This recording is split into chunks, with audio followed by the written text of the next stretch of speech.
시간 참 잘 가는 것 같아요. 또 그리고 이제 목사님도 말씀하셨지만 저도 제가 생각하고 있는 것들이 또 목사님이 또 말씀하시는 것과 들어보면 비슷하게 생각하는 경우가 좀 많이 있는 것 같아요. 사실은 저도 오늘 멘트에 저도 이렇게 적었습니다.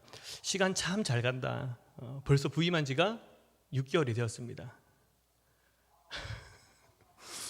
네. 그래서 6개월이 되었다고 사실 짧은 시간일 수도 있지만 벌써 그 정도 시간이 지나면서 어떤 마음이냐면 긴장감보다는 이제는 반가움이 있다라는 것이죠. 누군가를 만났을 때 처음에는 왠지 좀 조심스럽고 긴장하고 이렇게 사람들을 대했더라면 지금은 긴장보다는 조금 더 식구 같은 우리 권사님, 우리 집사님, 우리 장로님, 우리 아이들 그런 마음 표현들이 있다라는 것이죠. 그러고 보면 참 시간이라는 게 참 무서운 것 같고 시간은 정말 너무너무 잘 가는 것 같아요. 네. 우사인 볼트 아시죠? 육상에 한 획을 그었던 우사인 볼트라는 선수가 있습니다. 아무리 빨리 뛴다 하더라도 비행기가 막 날아다니고 와이파이 신호가 우리 눈에 보이지 않는 속도로 막 이렇게 빨리 다닌다 하더라도 느껴지기에는 시간이 훨씬 더 빠른 것 같아요. 그렇죠? 다들 그렇게. 또 이 시간은 절대로 우리를 기다려주지 않는다라는 것이죠. 그럼 이 시간을 지나면서 나는 무엇을 했나?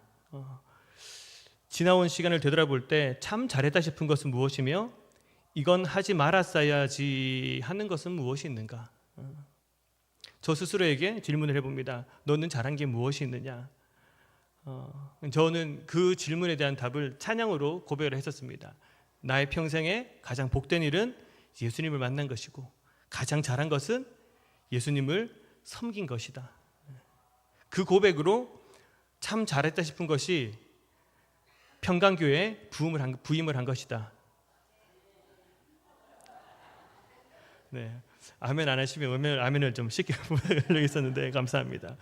네, 그리고 또 하나는 아이들을 위해서 시간을 내어준 것이다라고 생각합니다.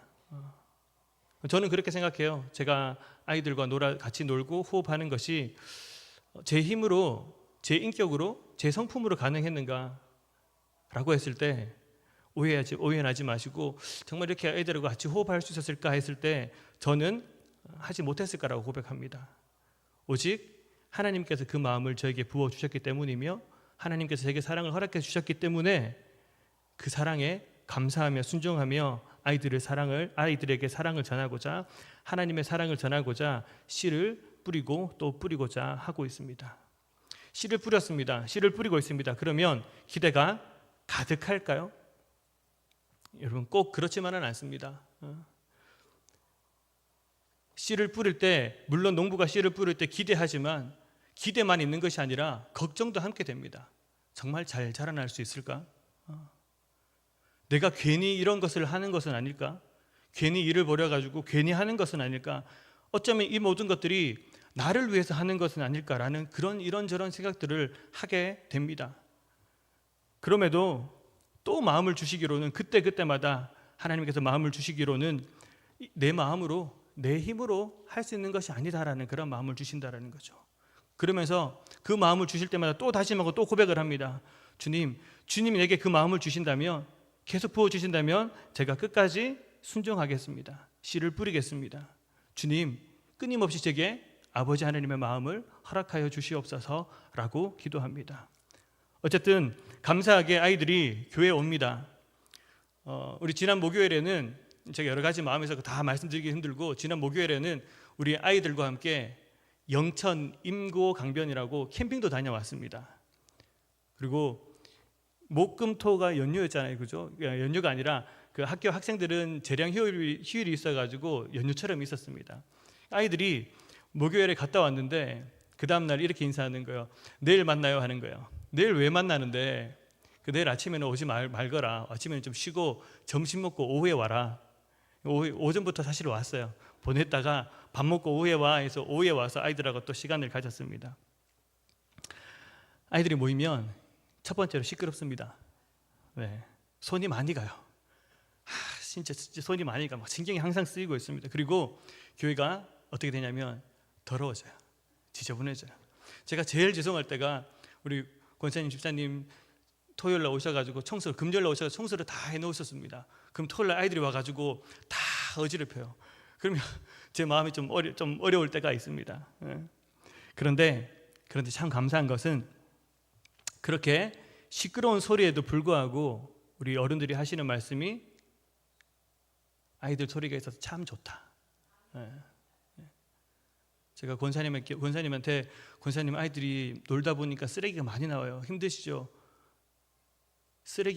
아이들 때문에 쓰레기가 나와서 너무나 감사하다고 그렇게 말씀을 해주셨어요. 참 그 마음 하나하나가 참 감사하다라고 고백이 되어집니다. 분명 하나님께서 우리 평강교회 교육부 가운데 큰 은혜를 주실 줄로 믿습니다.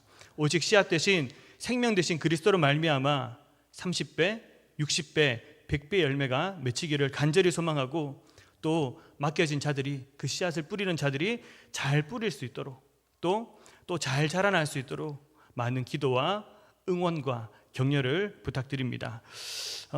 오늘 말씀은 우리가 너무나도 잘 아는 말씀입니다. 씨 뿌리는 자의 비유입니다. 씨 뿌리는 자의 비유. 말씀은 이렇게 시작합니다. 1절에 보면 예수께서 다시 바닷가에서 가르치시니라고 합니다. 예수님께서는 많은 사역들을 하셨죠. 병 고치는 사역들, 귀신 쫓는 사역들, 그리고 가르치시는 사역을 했습니다. 늘 회당에서 가르치셨습니다. 지금도 다시 가르치고자 하시는 것이죠. 그런데 지금 가르치는 것에는 단순히 내가 이제 가르칠 때가 되어서 가르쳤다 정도가 아니라 무엇이 있냐면 당신이 당하셨던 그 수모를 뒤로 하고 다시 가르치시고자 마음을 붙잡았다라는 것, 마음을 먹었다라는 것입니다. 그러면 그 전에 어떤 내용이 있었는가? 3장에 보면 이런 내용이 납니다. 회당에 가서 가르치실 때에 손 마른 자를 고치셨습니다. 그랬더니 큰 무리가 예수님을 따랐다라고 합니다. 그런데 큰 무리가 따랐다고 하는데 여기는 무리가 제자들은 아니었어요. 많은 사람들, 그냥 궁금한 사람들, 뭐라도 하나 얻을 수 있을까 하는 그런 사람들이 따랐습니다. 그 말은 좋아하는 사람들도 있은 반면 좀 색안경을 끼고 보는 사람들도 있었다라는 것이죠. 쉽게 말해서는 싫어하는 사람들도 있었습니다. 3장 20절 말씀에 보면 집에 들어가셨는데 식사할 겨를도 없었다고 합니다. 얼마나 바쁘셨는지 그럴 겨를도 없었습니다. 그때 예수의 친족들이 예수님을 데리러 왔다고 합니다. 왜 예수님을 데리러 왔을까? 왜 왔을까 여러분? 21절에 보면 이렇게 말합니다. 그가 미쳤다 하밀러라. 무슨 말이냐면 주변에서 예수님 보고 미쳤다고 하는 겁니다. 정신 나갔다고 하는 겁니다. 바알세불이다, 사탄이다, 사탄의 왕의 왕이다 라고 지금 이상한 소리를 하고 있다라는 거죠. 그런 수모를 예수님께서 당하셨다라는 것이죠. 성령 회방죄에 대해서 말씀을 하셨음에도 불구하고 그들은 여전히 예수님더러 귀신 들렸다라고 이야기를 하고 있습니다. 그 사건이 있은 이후에 바로 다시 말씀을 가르치신다라고 하는 것이죠. 여러분, 만일 이 상황이 우리들의 상황이었다면 어떻게 했을까요? 누가 여러분들이 정말 최선을 다해서 열심히 일을 하고 봉사를 하고 가르치고 섬기고 있는데 누가 옆에 있는 사람이 죄송합니다, 성경대로 미쳤다 하밀러라, 귀신 들렸다 하밀러라, 사탄이다 하밀러라 하면 여러분들의 마음은, 우리들의 마음은 어떠할까요?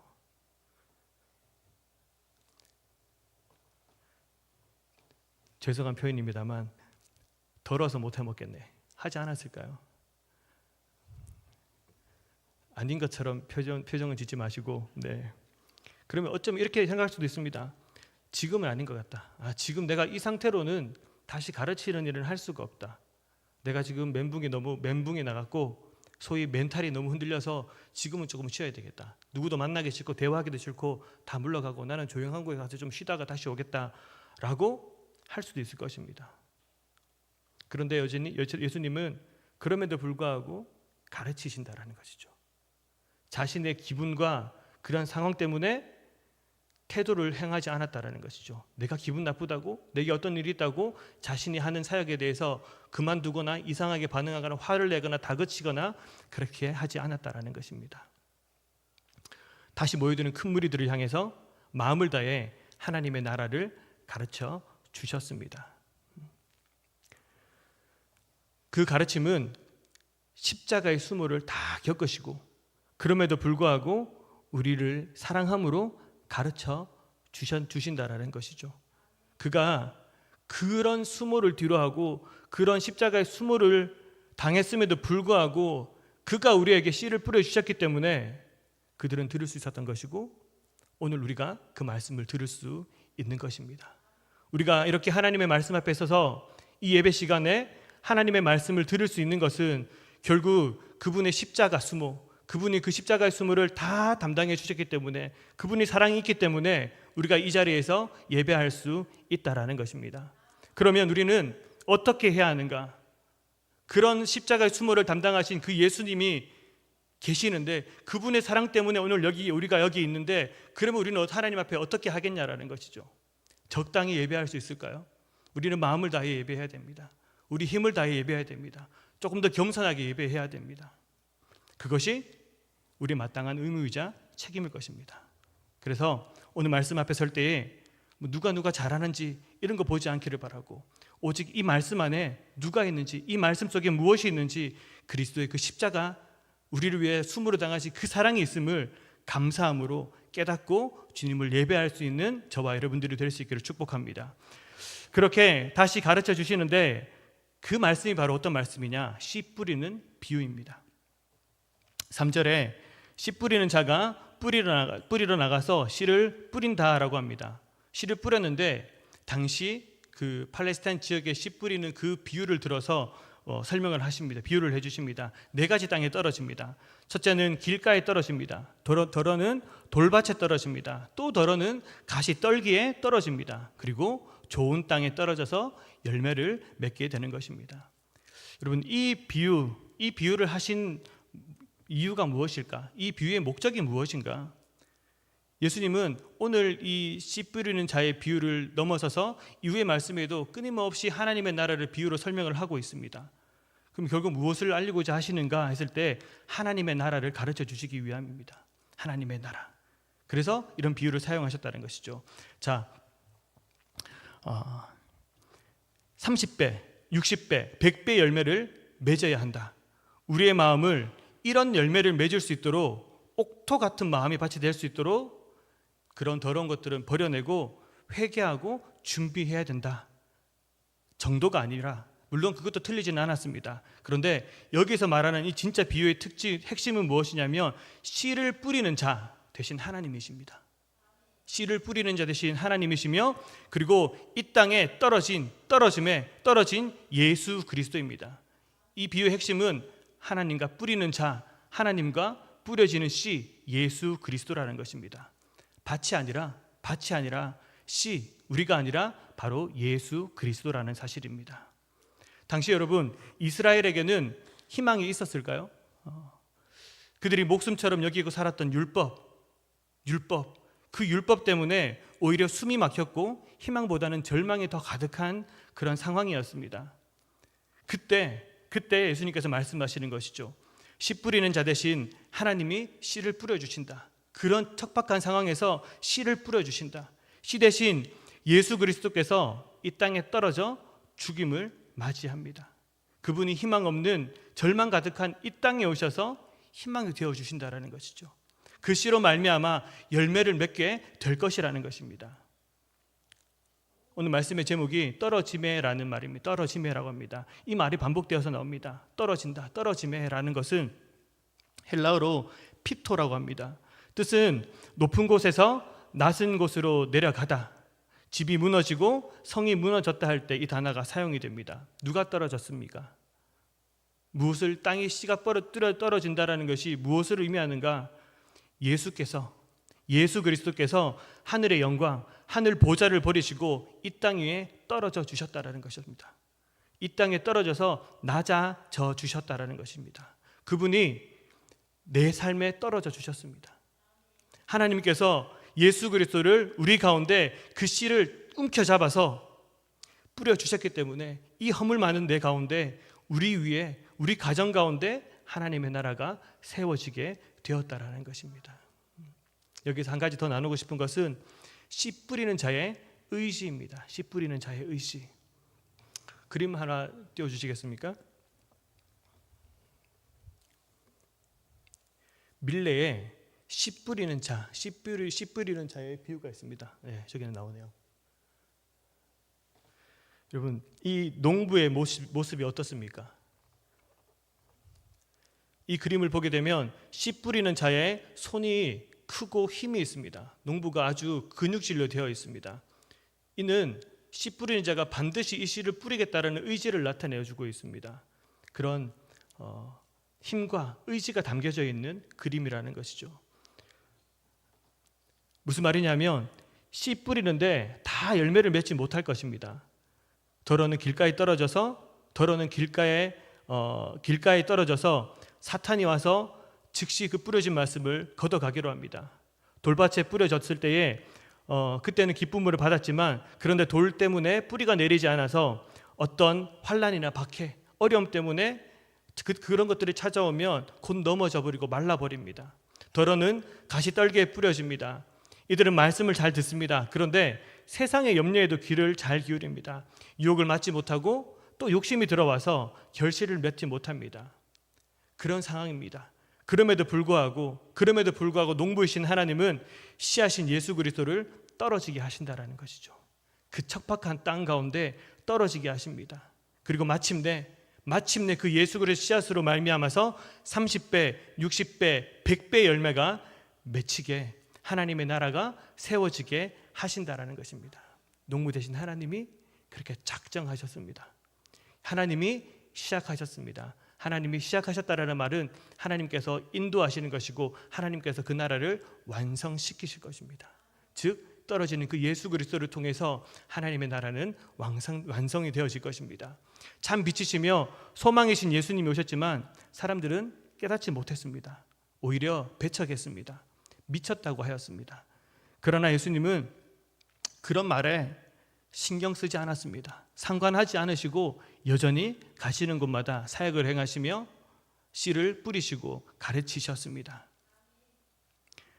하나님은 예수님을 뿌리셨고 예수님은 떨어지셨습니다. 그리고 반드시 그 열매가 맺어서 하나님의 나라를 완성시키실 것입니다. 이것이 오늘 비유의 핵심이라는 것이죠. 그런데 언제부턴가 이 비유가 바뀌었습니다. 초대교회 시절, 초대교회 때 예수를 믿는다라는 것은 박해를 받아야만 했습니다. 그러니까 말씀을 전할 때 잘 들을 수 있느냐 그런 상황들 때문에 잘 듣지 못했습니다. 3세기 중반 이전까지 기독교 인구가 20분의 1, 5%가 채 되지 않았다고 합니다. 아주 작은 인구였습니다. 그런데 콘스탄티누스가 기독교를 공인했습니다. 그러니 어떻게 되었는가? 기독교가 핍박을 받다가 공인을 받게 되니 사람들이 교회로 몰려옵니다. 심지어는 교회에 오지 않으면 이상할 정도로 여김을 받게 되었습니다. 말씀을 길가, 돌밭, 가시떨기처럼 거부하는 사람이 없었습니다. 다 옥토처럼 보였습니다. 옥토 같은 모습을 보였다라는 것이죠. 그러니 이 비유가 변하게 됩니다. 어떻게 변했는가 하면 이제는 보다 잘 맺을 수 있도록 그래서 효율을 따지게 된다는 것이죠. 작은 비용으로 작은 노력으로 보다 많은 열매를 맺을 수 있도록 그런 기회를 삼고 그렇게 효율을 따지게 되는 것으로 변형이 되었다는 것이죠. 그래서 30배, 60배, 100배 열매를 맺을 수 있는 좋은 땅을 찾고자 그렇게 했고 교인들에게는 열매를 잘 맺는 옥토가 되어야 복된 삶을 살 수 있다고 그렇게 가르치게 되었습니다. 그런데 지금 이 시대를 살아가는 우리 상황에서 이 비유를 어떻게 다시 비유를 할 수 있을까? 지금 어떤 시대인가 했을 때 어쩌면 처음 초대교회 상황과 아주 비슷한 상황이라는 것이죠. 다시 길가 같은 돌밭 같은 가시떨기 같은 그런 상황이 우리 앞에 펼쳐져 있다라는 것입니다. 다시 한 번 더 생각합니다. 우리가 이 말씀을 통해서 다시 한번 기억하고 결단해야 되는 것은 변형되어서 효율을 찾고 기회를 찾는 것이 아니라 오직 예수 그리스도의 씨앗을 뿌리는 것이다. 길가와 같은 상황이고 돌밭과 같은 상황이고 가시덩굴 같은 상황이 되었다고 할지라도 원래 이 비유의 가르침대로 눈물을 흘리더라도 그 하늘의 씨를 뿌려야 한다라는 것입니다. 아이들을 보면 이런 비유가 적절하게 사용이 됩니다. 어른들도 비슷합니다만 길가 같은 아이들이 있습니다. 교회보다는 세상의 놀이가 더 좋고 재미있습니다. 그래서 어떠냐면 교회에서 주는 간식과 놀이에는 관심이 있습니다. 그래서 듣는 척하지만 듣지 않고 그래서 마음을 뺏겨버린다는 것이죠. 뭐 소위 그렇습니다. 제가 우리 아이들과 많은 것을 했어요. 축구장도 얼마 전에 갔다 왔죠. 또 저 캠핑도 갔다 왔습니다. 아이들하고 같이 시간을 많이 가집니다. 그렇게 놀 때는 잘 나옵니다. 그래서 주일날은 교회를 나올까요? 나오지 않을까요? 네, 잘 안 나오는 경우도 있습니다. 네. 또 돌밭 같은 경우도 있습니다. 교회는 기쁘지만 조금의 어려움이나 친구들과의 그런 사소한 문제들 때문에 뿌리를 내리지 못하는 경우가 있는 거죠. 또 가시떨기처럼 염려되는 일과 유혹 때문에 욕심이 생겨서 교회를 이용하려고 하고 교회를 사용하려고 하고 그리고 자신의 뜻대로 되지 않으면 자라나지 못하고 열매를 맺지 못해서 떨어져 나가는 친구들도 있습니다. 자, 그러면 우리는 어떻게 해야 될까요? 어디에다가 씨를 뿌려야 할까요? 교회를 잘 다닐 만한 아이를 찾아서 그런 애들만 골라서 그렇게 씨를 뿌려야 할까요? 그럼 그런 아이들은 어디 있을까요? 그런 사람들은 어디 있을까요? 그런 사람들은 없습니다. 다 어려움 가운데 있고 길가의 상황, 돌밭의 상황, 가시떨기의 상황이 다 있다는 것이죠. 우리가 해야 될 것은 그런 상황을 보는 것이 아니라 그 밭도 그런 길가, 돌밭, 가시떨기가 있다 하더라도 그 밭을 바꾸셔서 좋은 땅으로 열매 맺게 하실 예수 그리스도를 바라보고 그 씨앗을 뿌려야 될 줄로 믿습니다. 우리가 바라보는 것은 그 씨앗을 뿌리는 하나님, 생명을 주신 그 씨앗 대신 땅에 떨어져 죽어주신 그 예수 그리스도를 바라보며 그 상황에도 끊임없이 뿌릴 수 있는 자가 되어야 된다는 것입니다. 그 씨앗이 나를 자라나게 했습니다. 그 씨앗이 오늘 우리를 자라나게 했으며 이 평강교회가 세워지게 하셨다라는 것입니다. 그렇게 해주신 것처럼 우리 아이들 또한 다른 아직도 그런 곳에 있다고 여겨지는 그러한 사람들 또한 자라날 수 있도록 우리는 끝까지 씨를 뿌리고 물을 줄 수 있는 그런 자들이 되어야 할 것입니다. 제 개인적인 고민이기도 합니다. 그렇게 씨를 뿌려야 하는데 어디까지 뿌려야 할까? 얼마만큼 뿌려야 할까 싶을 때가 있습니다. 월요일 아침마다 간식을 주러 나가는데 이렇게 뿌리는 게 주님 맞는 건가요? 라고 할 때도 있습니다. 교회 애들이 오면 제 방에 아이스크림이 항상 있어요. 그래서 오면 얘들아 지나가다가 언제든 들려라, 아이스크림 줄게. 아이스크림이 있습니다. 꺼내 내어줍니다. 언제까지 줄까? 어디까지 줘야 될까 싶은 마음이 들기도 합니다. 그런데 또 엎드려서 하나님께 물었을 때에 다시 말씀을 보고 깨닫습니다. 언제까지인지 알 수 없지만 끊임없이 그 그리스도의 사랑을 뿌리자.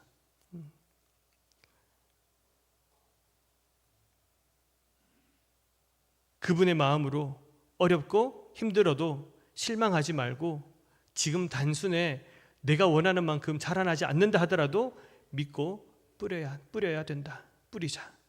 그러려면 우리는 더 주님의 마음을 구해야 할 것입니다. 이 비유를 가르쳐 주신 예수님의 관심은 씨를 뿌리는 것입니다. 우리는 그 씨를 뿌리는데 전념해야 하는 것이죠. 나는 심었고 아볼로는 물을 주었으되 오직 자라게 하신 분은 하나님이시다. 예수님은 사람들이 듣든지 아니 듣든지 필요에 따라서만 듣든지 귀신 취급을 하고 미친 사람처럼 여기더라도 그런 것들은 전혀 관계없이 전혀 상관없이 다시 가르치시기로 작정을 하고 당신 자신이 하나님의 씨앗이 되어 이 땅에 떨어져 주셨습니다. 농부이신 하나님이 근육질의 농부가 되어 그런 의지와 목적을 가지시고 씨를 움켜잡고 씨를 뿌려서 비로소 하나님의 나라를 만드시고 세워 가실 것입니다. 그 일에 믿음으로 아멘하고 동참하는 우리 평강교회가 되기를 간절히 소망합니다. 아울러 여기까지가 원래 저희 결론이었습니다. 그런데 오늘 말씀을 들으면서 이렇게 씨를 뿌리는 길이 우리에게 주어진 가장 좋은 길인 줄로 믿습니다. 각자의 부르심에 충실하게 열심히 잘 감당하는 것, 그리고 함께 웃고 함께 울고 함께 하면 좋겠습니다. 이것이 저에게 맡겨진 일이니 저만 하는 것이 아니라, 물론 앞에서 선두에 서서 하는 것을 우리가 할 수 있지만 이 일을 위해서 여러분들이 함께 기도해 주시기를 바랍니다. 누구에게만 한정된 일이 아니라 우리 모두가 다 함께 이 일들을 잘 감당했으면 좋겠습니다. 좋은 길이 있으면 여러분 같이 걷는 것입니다. 우리 이 좋은 길을 함께 같이 잘 걸어갈 수 있기를 예수님의 이름으로 부탁을 드립니다.